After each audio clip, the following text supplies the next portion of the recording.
સુરતના કતારગામ બિલ્ડરની ચપ્પુના ઘા મારી કરાયેલી હત્યા મામલે મુખ્ય આરોપી ઝડપાયો છે। આરોપીએ પત્નીના પ્રેમીને દોડીને પેટમાં ચપ્પુ ઘુસાડી દીધું હતું। પોલીસે આરોપીની ઘટના સ્થળે લઈ જઈ રિકન્સ્ટ્રક્શન કર્યું હતું।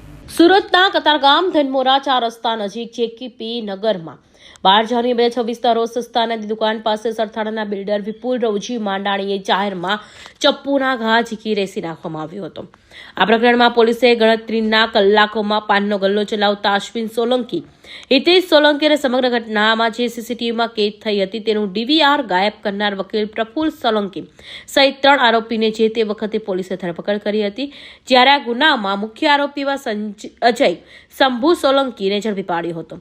તો આરોપીની પત્ની સાથે બિલ્ડર વિપુલના અનૈતિક સંબંધ હતા, જેને લઈ અગાઉ પણ ઝઘડો થયો હતો। તો વિનંતી કર્યા બાદ પણ બિલ્ડરે આરોપીની પત્ની સાથે સંબંધ ન તોડતા આખરે અજય સોલંકીએ ચપ્પુના ઘા મારી હત્યા કરી નાખી હતી।